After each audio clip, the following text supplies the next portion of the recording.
welcome to the X22 report. My name's Dave, and today's title for the report is "You'll Believe in the Economic Collapse After This." This is episode number 6, and this is part 1.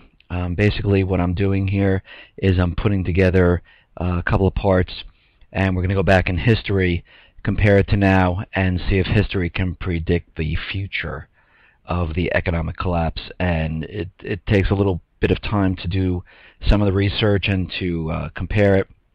But what I've done on the site is I've placed it in a table so we can see things that are happening in the Great Depression and how they compare to today.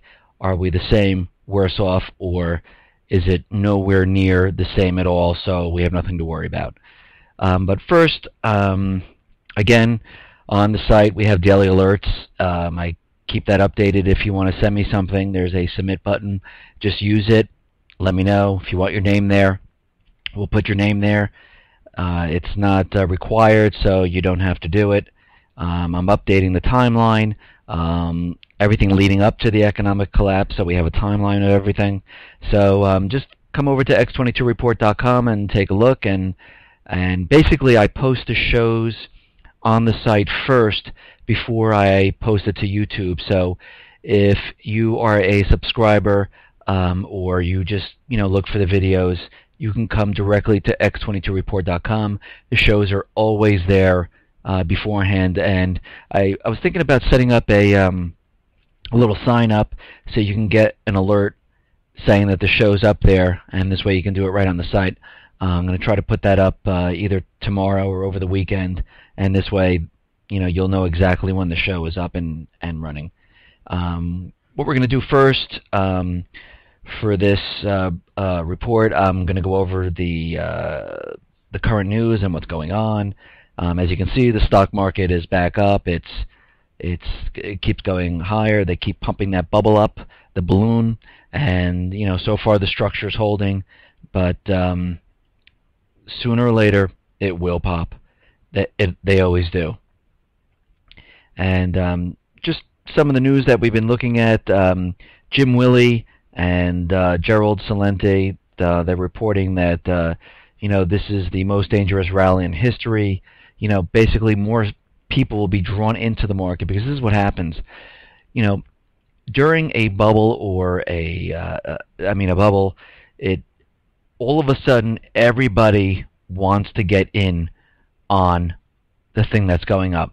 So if you look back at real estate, when real estate was booming, when I had my house, next door they were selling it. Before it was even on the MLS, they had a busload of people come over to take a look at the house, and it was purchased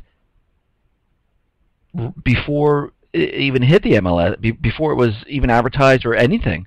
And what's funny is those people that purchased the house after the real estate bubble burst, they lost half of what the house was worth, and they bought it in the beginning of 2008, around January, and by October, November, they were paying an enormous amount. So this is what everyone does. Right now the market's rallying. People are seeing it go up. Everyone on the news is cheering, and basically everyone's going to be trying to get into this thing. And this is the absolutely wrong time to try to get in. If you're already in, I would ride it as long as you can, and then when you see indicators change, get out. But again, I'm not giving any investment advice. That's just personal opinion. The other things that we see, which is funny, I saw in the news that NatWest Bank in England, people couldn't get their money. It was down, and nobody can get their money. Nobody can use online. Nobody can use the ATMs, and they really haven't come out to say exactly what happened.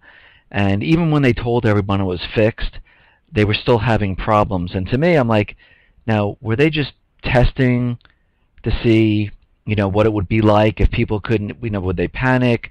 Would they really be upset? Would they be, and I think they were trying to use this to see, how this would affect people in trying to get their money. And they'll come up with some reason of why it went down. They might say it was a cyber attack.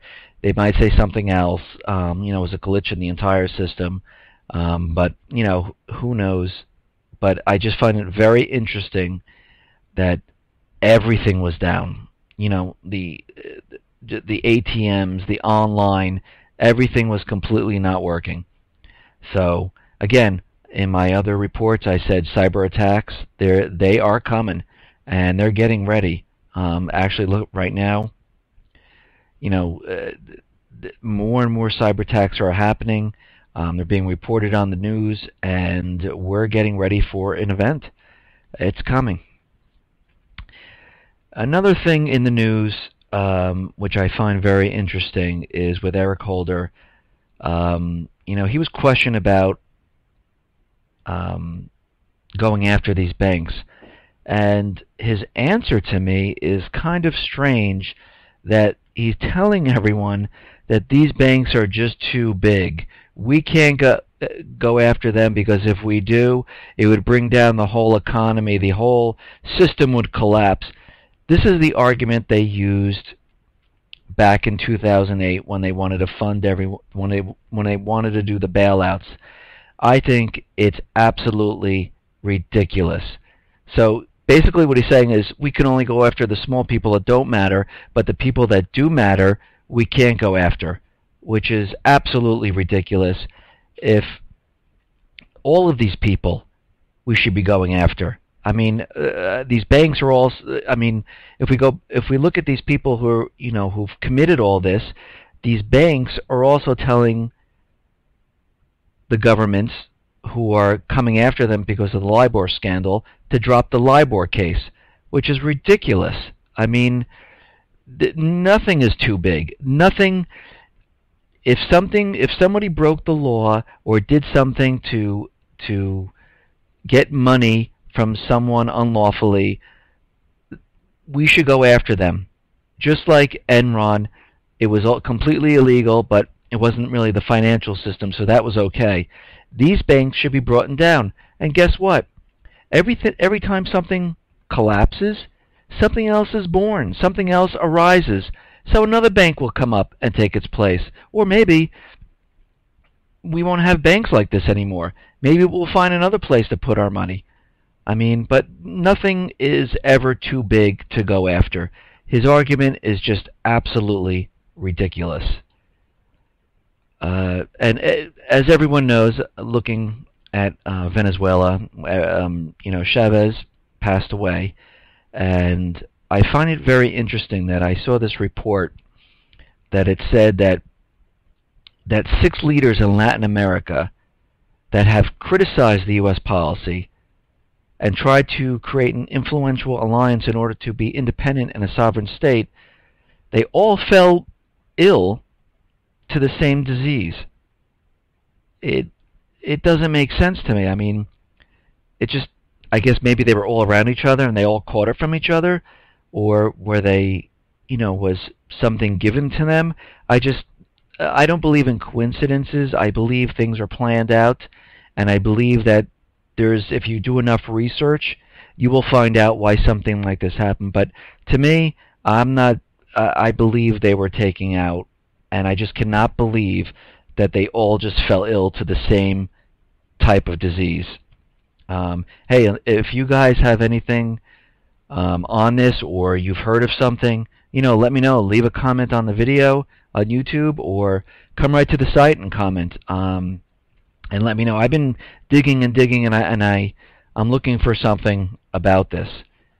The last thing in the news that I really want to go into is the allowing the government to use force on Americans under extraordinary circumstances. I mean, to me, and Rand Paul was... If you would like to hear the rest of the report, please go to x22report.com. I think you'll be very interested in the next part, where we're talking about predicting the economic collapse using the history of the Great Depression. So again, go to x22report.com, and you can hear the rest of the reports.